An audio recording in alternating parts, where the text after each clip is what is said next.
10 ans après la signature de l'accord de partenariat économique APE, la Côte d'Ivoire va ouvrir en janvier 2019 80% de son marché à l'Union européenne UE.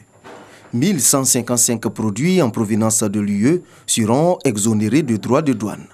Pour les premières années, on a choisi de libéraliser des matières premières, des intrants pour les entreprises, en se disant au contraire, faisons-les venir moins chers, on les transforme ici pour rentrer dans la fabrication d'un produit. Le produit là ensuite peut être vendu dans la sous-région.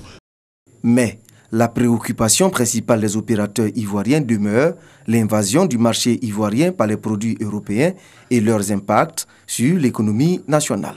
En termes de baisse des recettes douanières, nos études ont montré qu'on arrive à un niveau, si on le ramenait à une moyenne annuelle, ça ferait dans l'ordre de 3 à 4 milliards par an. Pour un budget de l'ordre de 6 000 milliards, il est prévu dans l'accord que nous discutions avec le partenaire européen comment est-ce qu'une partie des recettes pourrait être compensée, à condition bien sûr de faire des réformes.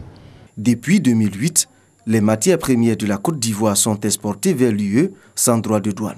Lorsqu'on a signé l'accord, on était grosso modo à 200 000 tonnes d'exportation de bananes. Aujourd'hui, on est à plus de 300 000 tonnes. Sans un accord comme l'APE, on ne serait pas compétitif par rapport aux bananes qui viennent d'Amérique latine. Grâce à l'accord de partenariat économique, lorsque les conserves de thon sont vendues en Europe, ne payent pas de droits de douane. En dehors de cet accord, les conserves seraient taxées à 20%.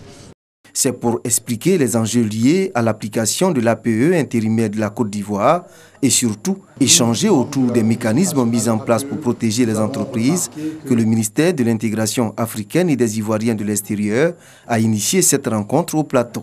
C'est la première d'une série avant l'entrée en vigueur de la mesure en janvier 2019.